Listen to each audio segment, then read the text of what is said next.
আজ থেকে প্রায় 20 বছর পূর্বে কার্ডিফে 2005-এ বাংলাদেশ প্রথমবারের মতো অস্ট্রেলিয়াকে ওডিআইতে হারিয়েছিল, যেখানে এই মুহূর্তে বাংলাদেশের ব্যাটিং কোচ মোহাম্মদ আশরাফুলের ঐতিহাসিক একটি ইনিংস ছিল।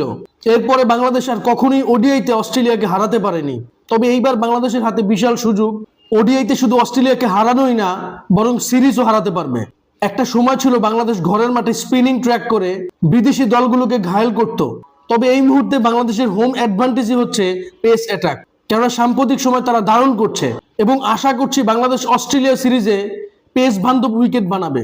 কেমন হবে যখন নাহিদ রানার বাউন্সারগুলো Cameron Green, Alex Carey, Marnus লাবুশেনদের হেলমেটে আঘাত করবে।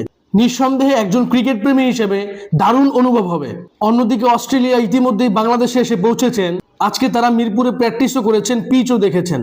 আগামীকাল উভয় দল থেকেই প্রেস কনফারেন্স হবে, ট্রফি উন্মোচন হবে এবং বাংলাদেশ দলও বেশ ফুরফুরে মেজাজে রয়েছে। সব মিলিয়ে দারুণ একটি সিরিজ হতে চলেছে। পাশাপাশি আজকে মিরপুরে বিসিবি নির্বাচন হচ্ছে। মনে হচ্ছে তামিম ইকবাল আবারও বোর্ড প্রেসিডেন্ট হবে।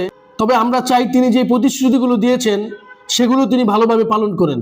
দিন শেষে যেই বোর্ডে আসুক না কেন, ক্রিকেটের উন্নতিটা যেন হয়। এ নিয়ে আপনাদের কোনো মতামত থাকলে অবশ্যই আমার সাথে শেয়ার করবেন। ভিডিওটি ভালো লাগলে লাইক, কমেন্ট, শেয়ার, সাবস্ক্রাইব করবেন। ধন্যবাদ।